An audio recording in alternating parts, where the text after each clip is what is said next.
I sing a song of the saints of God, patient and brave and true, who toiled and fought and lived and died for the Lord they loved and knew. And one was a doctor, and one was a queen, and one was a shepherdess on the green. They were all of them saints of God, and I mean, God help me to be one too. Hello and welcome to Tea Time Theology. My name is Ivy Swinsky, and our guest today is the Reverend Scott Lee from St. Barnabas Church in Warwick. Scott, thank you so much for being with us today. Thank you for having me. So, this series is about what we're calling Bumper Sticker Bible, and your bumper sticker that you chose is kind of a twofold, but the first one is the COEXIST image. Why did you want to do that one first? I just remember when it came out, I was like, what a novel idea to just show tolerance to other human beings that have varied opinions, rather than letting those things divide us and lead to more war, which historically they do. And I think you have some history on that, probably more than I do, but that was kind of the first thought was like, gosh, maybe we could be tolerant for a change. Wouldn't that be nice? Yeah. So for people who haven't seen the COEXIST bumper sticker, what it looks like is it's the word coexist, but the traditional version has three symbols. The C is part of the crescent, which is a part of the Islam faith. The X is the Star of David, and then the T is the cross. So that shows three of the, I would say, largest world religions, mostly. I found the history about it really fascinating. So the image was created by a Polish graphic designer. I am not even going to attempt to say his name because I think he would appreciate that. But it was in the year 2000, and it was part of an international art competition. And the original version was one of dozens of works displayed in a large outdoor posters in Jerusalem in 2001. And it was designed, as we said, to represent tolerance between religions. Since then, it has been turned into a bumper sticker. It also was a very large part of U2's Vertigo tour in 2005 and 2006, which, I mean, I think makes sense if you know anything about U2. But I think that was really cool. I also, my dad had this bumper sticker at one point. It's a very dad bumper sticker, I feel like. But I think it's what's interesting about talking about it is I think it's one of the least controversial of a sort of religious bumper sticker until I started researching it and realized people have large feelings, which they seem to do about most things. But do you also agree that it's sort of a less aggressive version? Because I feel like sometimes religious bumper stickers can be very preachy, aggressive, in your face. Mm-hmm. Do you agree that this one is a little calmer in that respect, or no? I think so. I think it leads us towards tolerance rather than superiority. I mean, because the ones you're talking about is I'm right, you're wrong, I'm smart, you're stupid. I mean, whatever it is, this in the event of rapture, this vehicle be unmanned, or my Lord is a Jewish carpenter, or all these other ones have this sense of I've got everything figured out, and gee, follow me to Sunday school, and I'll teach you how right I am. That one's more just kind of a mutual respect at the very least. I acknowledge you exist. You have a different opinion than me. That's okay, and it's a good starting point for dialogue. And I think that's really the point of the bumper sticker, is starting point for dialogue, and at least just tolerance. I mean, at the very least. Awesome. And it's 2001. Is that when you said it came out? So the art competition was in 2000, and then 2001 is when it was displayed, and it really became, became a cultural shift after 9/11. That's where my mind went. Yes. So it was I believe it came out a little bit before then, but because it came out around the same time as 9/11 in 2001. And the one that is most common. So the original version of it had just those 3 symbols in it. But now the version that most people would know and see have still the Islamic crescent moon for the C, a peace sign for the O, the Hindu Om symbol for E, a Star of David for X, a pentacle for the dot of the I, a yin yang symbol for the S, and then still the Christian cross as the T. And this version was designed by someone named Jerry Jaspar. And it's the most common version that people would probably see now. I do appreciate that the Wikipedia page says that, like, it is most noted in the Bay Area region of San Francisco, which I'll take Wikipedia with a grain of salt, but I do appreciate that they're like, this is the space where you will see these bumper stickers. Do you think that one thing that when reading about it was that, like, some theological people are like, atheists shouldn't be allowed to use this symbol because they don't agree with, like, anything in that. But other people are like, no, it's sort of for anyone. What do you sort of see it as like, who is this made for? Who is the target audience? That's a good question. I think the target audience is anyone who is tired of fighting and who just wants a chance to embrace their faith without judgment. And that could be anybody. That could be an atheist. Like, gosh, can I exist too, even if I don't agree with your dogma? I think that's fair. I think you're missing some important, reasons for life, but I respect you. And I think that COEXIST allows us that space to at least respect another person for not agreeing with my unique perspective.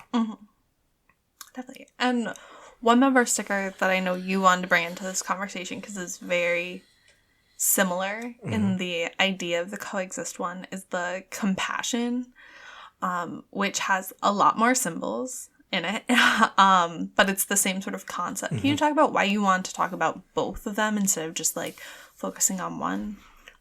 Yes, I think when I was thinking about the bumper stickers, the COEXIST is a great starting place for dialogue. But COEXIST, still there's kind of this subtle implication, I'm right, but I'll let you be wrong. I mean, that's kind of the way I see the COEXIST bumper sticker. And I think compassion takes us to a totally different level of conversation. Because then it's not just, I'll let you believe whatever you believe. It's, I want to deeply understand you, what you believe, why you believe. How does your story inform the story of humans? How can I learn from you? Because compassion, I think we have the wrong idea of what compassion is, but compassion moves us to that place where I really appreciate you as a human being. I want to understand you. I want to know more about you. I want to learn from you. And so am I brave enough in my faith to learn from a Muslim? Am I brave enough in my faith to learn from an atheist? Am I brave enough in my faith to learn from, a Buddhist or whoever?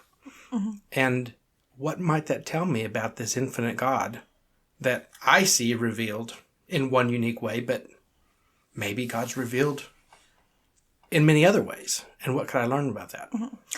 I want to go back because you, like, dropped something there. Did I? Yes. What do you mean by you think we have the wrong idea of what compassion means? Oh, well, most of the time when we think of compassion, in fact, if you look up the definition suggests compassion is pity. And while I understand that perspective, I don't think that's what compassion really is about. And so I looked up, and one of the definitions that I really liked was compassion literally means to suffer together.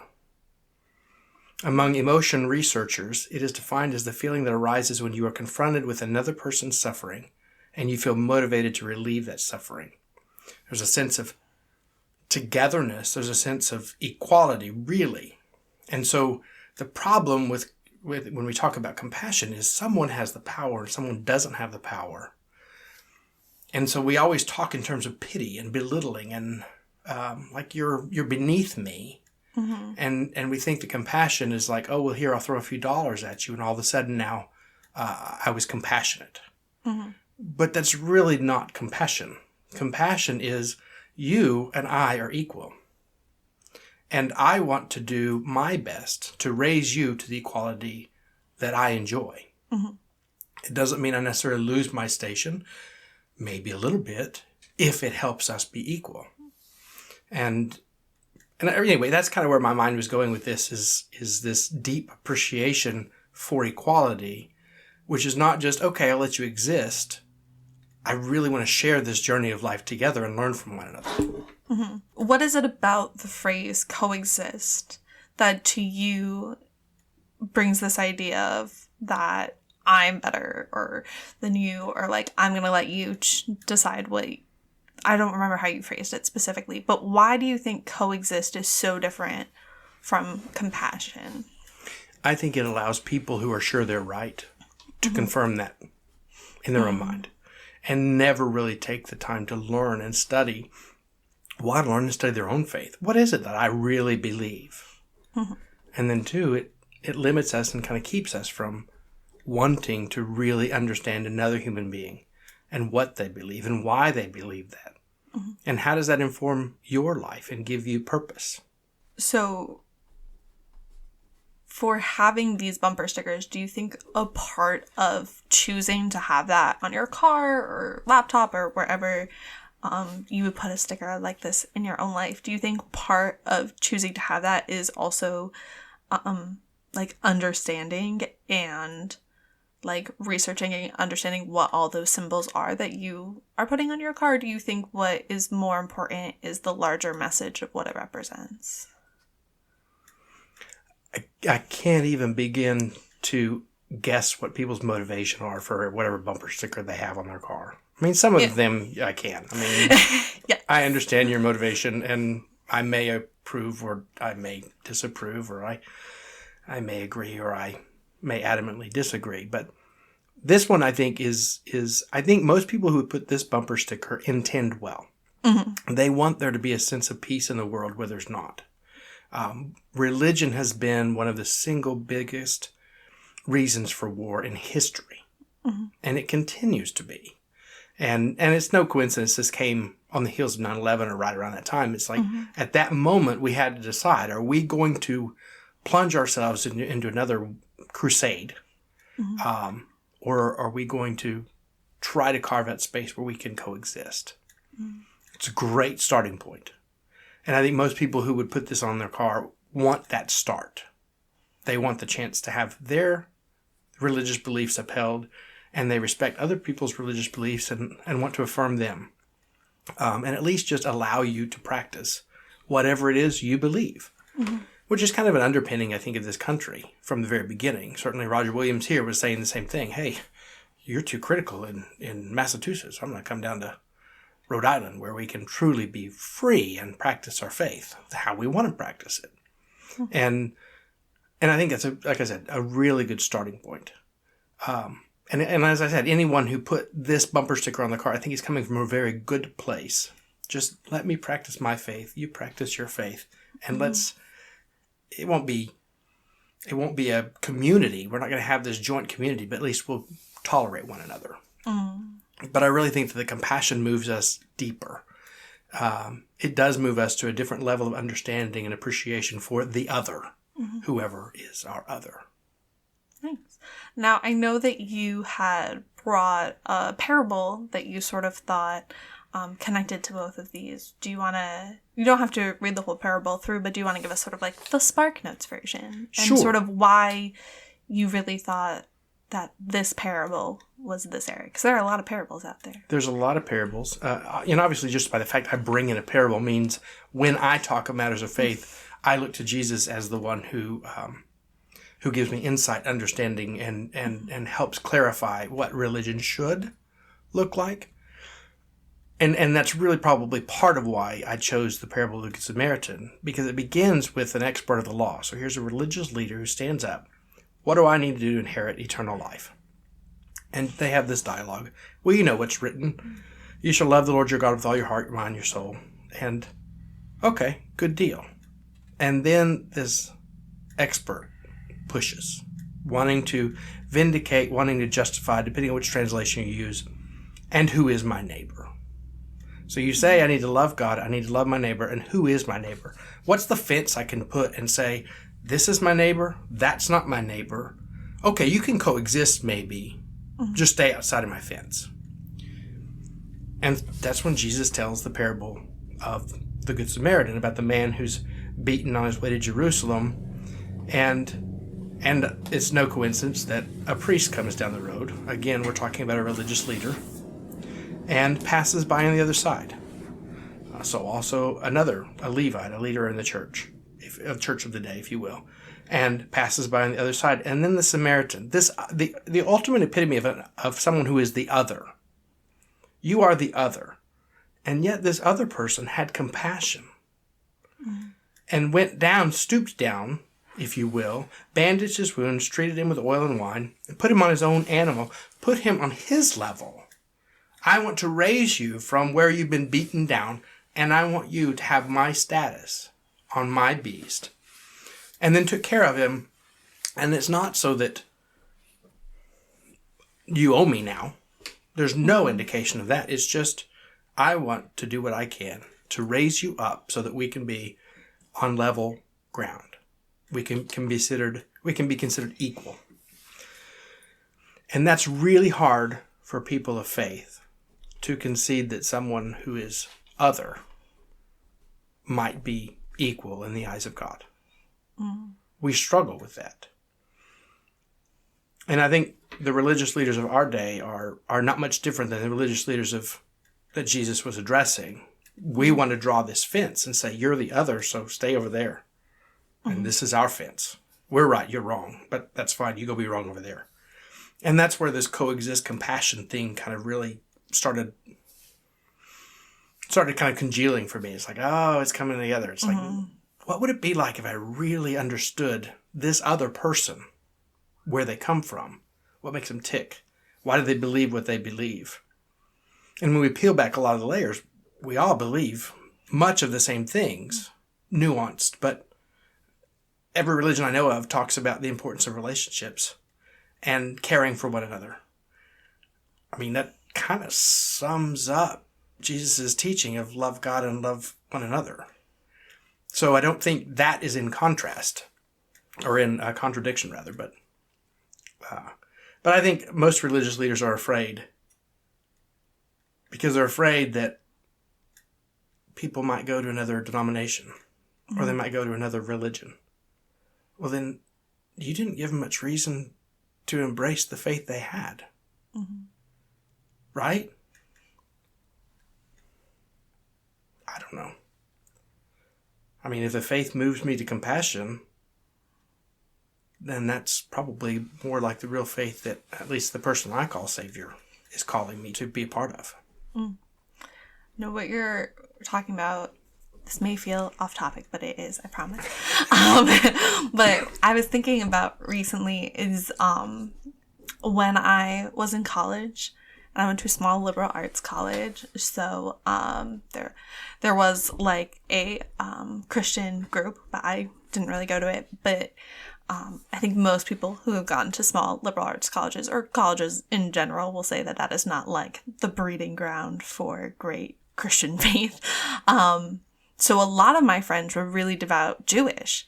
And I just remember being able to relate to them on a different level than my friends that didn't have any faith, because they got it. They understood why during spring break I would go home and have like the Easter services and all of those.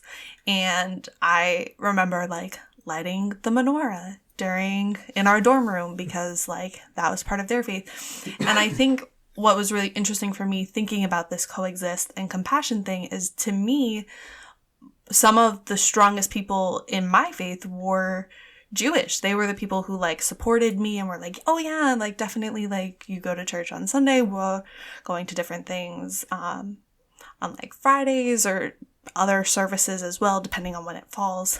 So I think that was something that like I was thinking about when thinking about this, is that I feel like people of faith a lot of times can see other people of faith, and it's about helping everyone create their space and be able to be as devout or not devout as they would like to. Mm-hmm. And I wonder if that's something you also see as well. Because I know I feel like you are very good in looking at other people of faith and connecting them in that same sort of way. And I think it has to come from a genuine respect. Mm-hmm. And a similar story. I was a director of youth ministry for a Methodist church back in Amarillo, Texas, or Canyon, Texas, rather. And when I was growing up, or when I was a young adult, and we took our confirmation students to a synagogue. And it truly was a holy experience for me. I mean, they had copies of the Torah on scrolls, like we read about, but that's not the way we read the Bible. Mm-hmm. And with white gloves and with the, we got all ready. We put the hat on and it's terrible. I don't know the name of it. But with the white gloves, and he pulls out this Torah with this beautiful silver-clad housing, mm-hmm. and he unrolls it, and he goes down, and I know just enough Hebrew to know you read it backwards, and mm-hmm. funny symbols or whatever, but he just talked about this Torah was hand scribed, like someone was copying from a copy to their left onto this one on the right, just copying. And he said most people who copied it didn't even know how to speak Hebrew. So it's not like they were understanding it. It was just the action of writing these words for someone else.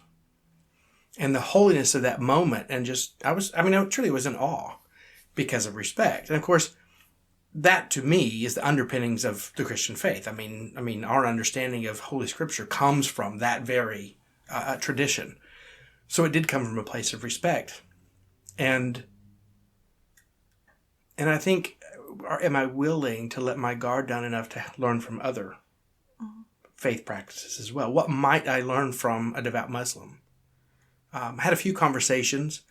They quickly turned, at least the couple of times I've had those conversations, it quickly turned to, like a conversion experience. I'm like, no, this isn't about conversion. I want to understand you. And that's where some of this conflict comes, is because I don't want to necessarily convert, and I'm not asking you to convert. I just want to understand you and appreciate you. Mm-hmm. Can I understand? I mean, goodness, I've studied Buddha enough to know I've got some really wise things to say about how to live a good life. And I think the same could be true for most religions, and I've quite frankly denied myself the opportunity to learn some of those things. You could say that's because I'm diving into my own faith and, trying to lead others in this faith we call Christianity. But I think that's a blind spot. And I lean in, I probably in practice have more coexist than the compassion ideal that I would like to. Does that make sense? Yes, it does make sense. So where do you think the Samaritan lies in this? Because, and forgive me for not knowing the difference, Samaritans, did they have a different religion, or were they just from a different tribe? You may edit this out. They're kind of seen as the bastard children. Mm-hmm.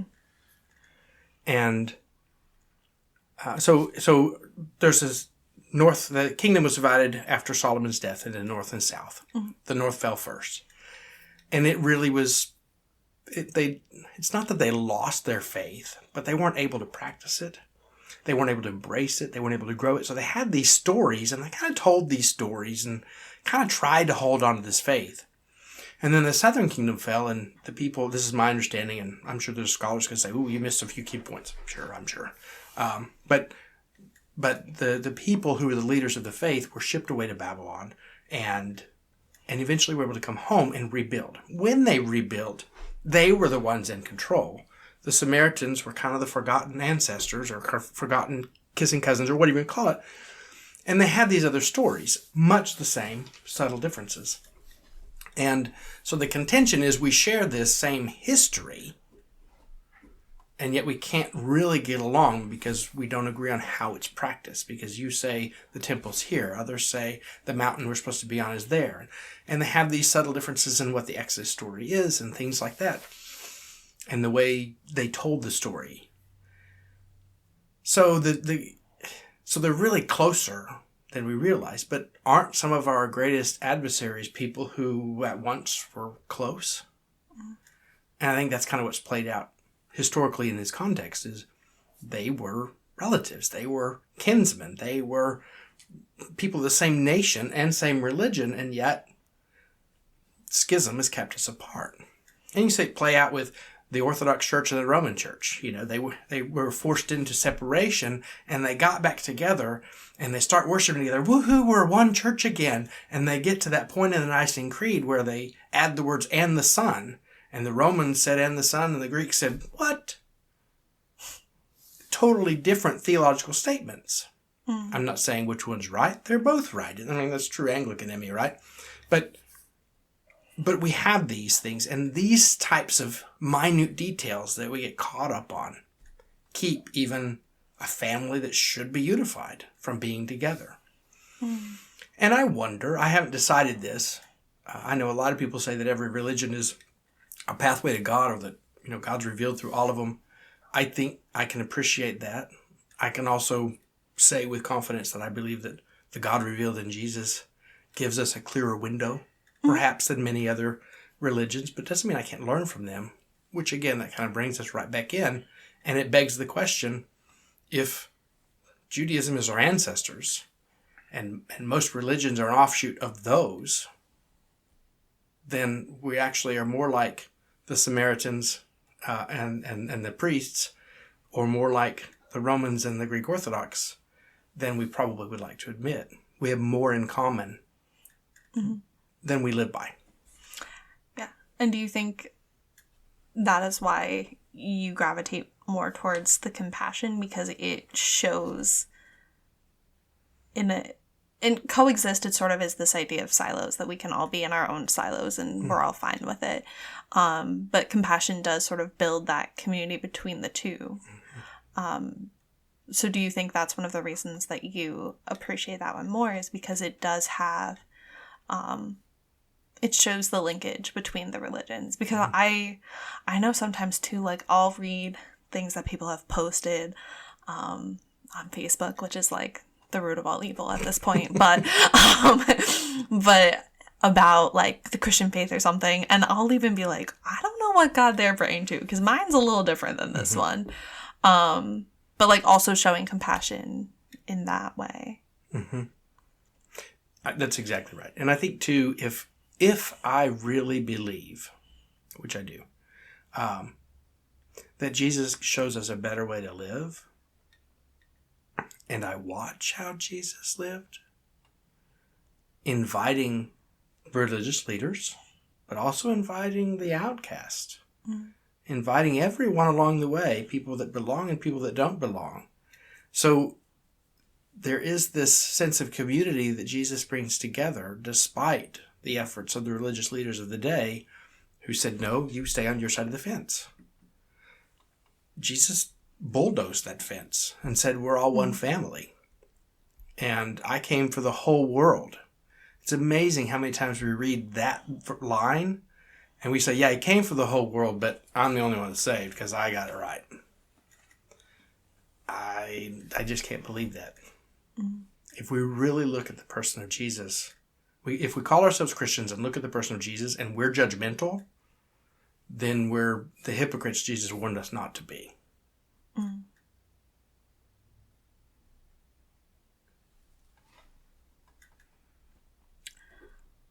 So I want to ask another question again, now that we've like thought about it as well, is who is this message for? Who is this message for? I hope that this message is for anyone who's trying to decide on matters of faith, as an encouragement that you can find faith in a lot of avenues, and you can find good faith in a lot of avenues. Obviously, I would hope that they would entertain the possibility that Jesus has something to say about their lives and about a better way to live in this world by loving one another. And hopefully the message comes to the church leaders of today, regardless of denomination or religion, and stop being judgmental. And start understanding and start appreciating and start living the way we're invited to live when Jesus says, follow me. And when we follow, we realize, oh, the tax gatherer's coming too? Oh, the prostitute's coming too? The religious zealot's going to be with us too? All of these people are together, represented. Men, women, wealthy, poor. And we're all right there. And I think we all need to be right there. Mm-hmm. In this mystery of what it means to be life and what it means to be faith. Compassion brings us together so that we can understand each other, learn from one another, and hopefully follow in the divine way, which may be manifested differently for you than me. If you were to choose a different word, keep the same concept of using the symbols as the different letters. Because I also don't know if compassion is the word that you are describing as well. I think it's closer than coexist. True. But if you were to pick a word to create this sort of bumper sticker, don't worry about the actual letters. We'll shove the symbols in. But what word do you think would be that? Okay, so the first thing you said, that I've seen one that said equality, which that was close. But that's been so co-opted. And we've been told what equality looks like. And that may not be the equality that God wants us to have. So I think probably if I were to do a word, I would say beloved.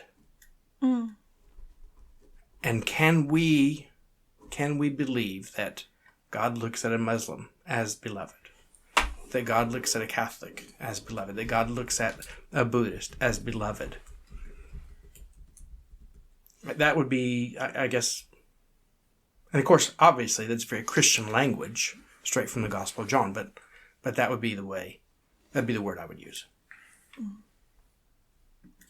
Would you put that on your car?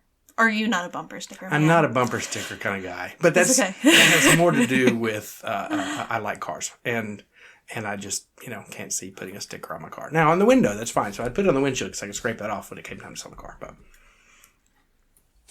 but that's what I might put on. That's fair. Beloved. I like that. I feel like I would do empathy. Because I feel like that is...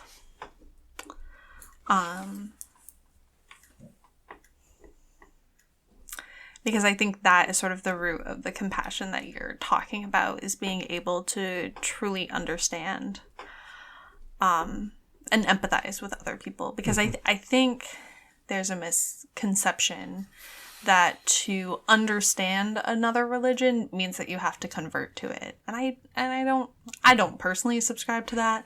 I have, as I said, a lot of Jewish friends, and I think they have really got some things that are really interesting and cool, and I really enjoy about there. And I have a couple people in my life who are Buddhists, and I think they also have some really cool stuff.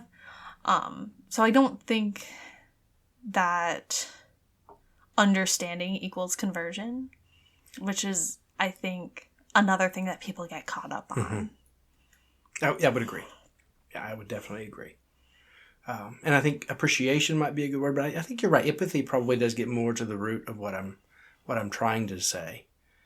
And as I've said, are we confident enough in my faith? Have I dug deep enough in my faith that a different perspective doesn't rock my world? Like, I'm so secure in who I am and what I believe that you're not a challenge to me. In fact, I want to learn from you. I think that's probably the biggest problem, is most people aren't that confident in their faith. And why do you think that is? That might be a deeper question than this. No, and I think it segues in, because part of where my mind was going is, as I've looked at the way religion has operated, and I say religion, and you can see it manifest in most religions. It's, Karl Marx called it the opiate of the masses. Like, it's this, you guys just do this so you feel good about yourselves, that's kind of what Karl Marx was saying. And And the way religion is operated, much of the time, it's operated by force and coercion. And we're going to dominate you and make you believe what we believe. Mm-hmm. And I think that's certainly true of Christianity over time. Settling this world, setting the new world, the Crusades. Mm-hmm. I think there's a lot of religions that do that. I mean, Buddhists usually don't. Mm-hmm. I haven't seen that kind of aggression from Hindus. I've never seen that kind of aggression from Jews, but they're usually on the short end of the stick when it comes to those kinds of things too. They're usually the ones being forced and coerced and manipulated and killed. And that's probably the biggest reason we have a hard time with compassion and we have a hard time really digging into our faith, is because there's a part of us that's saying, is this forced on me? Mm-hmm. Or have I actually decided this is what I believe? Mm-hmm. I've done the work. I've studied, like C.S. Lewis. I have really investigated this. I set out to prove it was wrong and came to the conclusion that's absolutely right. Mm-hmm. And he devoted his life to it. And I think that's the invitation from all of those faith perspectives, is to dig deep enough to find what's true, eternally true, in this temporary moment. How can I understand eternity? And that's the point of religion. I've never heard that as the point of religion before, but I like that. Well, I just totally made it up. It was a good one. That was good. But I think when religion is done right, mm-hmm. it puts us in the presence of God, where we understand our moment, our life, mm-hmm. this moment in the context of eternity. Mm-hmm. And there's no pledge card attached to that. Mm-hmm. And there's no, you have to believe this, dogma. It's just you in the presence of the God who made you. Mm-hmm. And then how are you going to live with that knowledge in mind? Mm-hmm. And of course, to bring it back full circle, Jesus says, which one of these people was a neighbor? Was it the priest who walked by? Was it the Levite who walked by? Was it the robbers? Mm-hmm. Well, no, it's the one who stopped and got down to raise up another to his equal level. Mm-hmm. The one who showed mercy. And Jesus' response is, go and do likewise. So that whoever the other is to you, can you show them mercy and raise them up to equal with you? Mm. That's the way I have been reading this parable this time. Mm. There's a lot more, obviously, you can learn from this parable and others, but that's where my mind went with this parable and this conversation around compassion and coexist. Mm-hmm.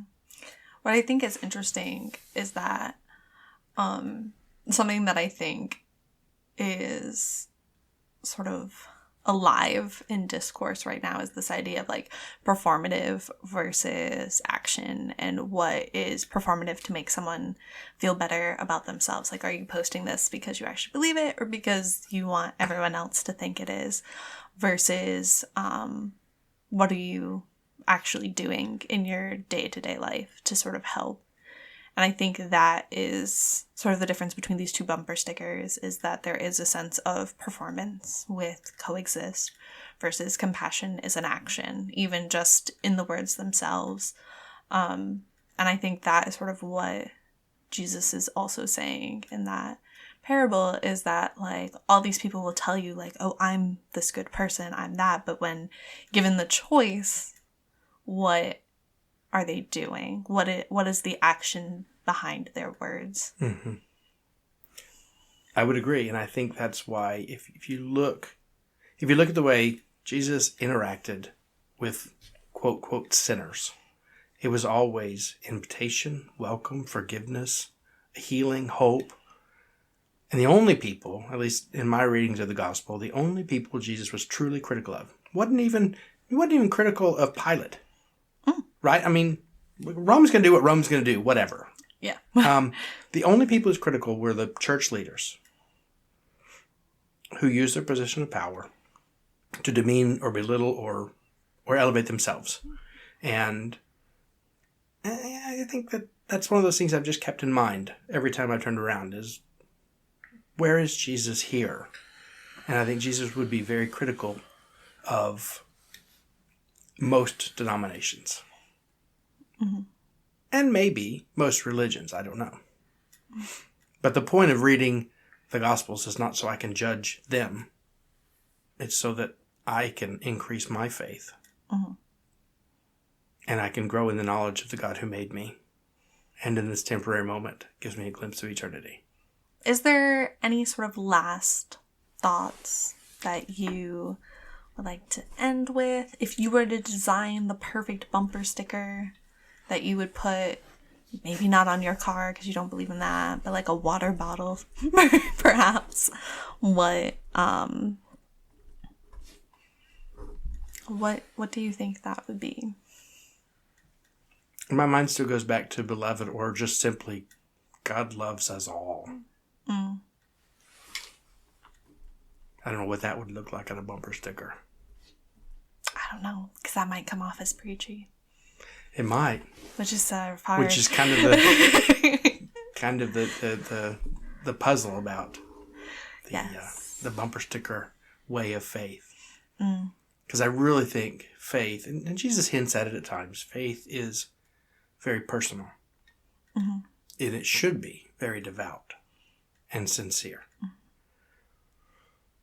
And I think that's the problem we're having in our country and in our world right now, is faith is not devout. Faith is not sincere. For most people, it's going through the motions so that I feel good about myself, to your point, or that I just get the assurance that when this life is over, there's heaven waiting. But we're sure missing a lot of chance to love one another and have compassion with one another while we're still here on earth. Yeah. I think sort of what you're saying is like faith is in a conversation, not in a soundbite. Well said. Look, you can get things off the cuff too. There we go. Yes. Well, Scott, thank you so much for being on here today. How would we connect with you if we wanted to do that? Sure. Well, St. Barnabas Episcopal Church in Warwick, Rhode Island. We have a Facebook page. And we actually just recently updated our website, which is slightly better than it used to be. So that's good. And so there's a phone number on there and email. People can get a hold of me that way. Awesome. Well, thank you so much for being here today. Well, thanks for having me. They lived not only in ages past, there are hundreds of thousands still. The world is bright with the joyous saints who love to do Jesus' will. You can meet them in school or in lanes or at sea, in church or in trains or in shops or at tea. For the saints of God are just folk like me, and I mean to be one too. Thank you for listening to Tea Time Theology, a ministry of St. John's Cathedral in Rhode Island. We would like to thank our producers, Ivy Swinsky and Taylor Wilkie.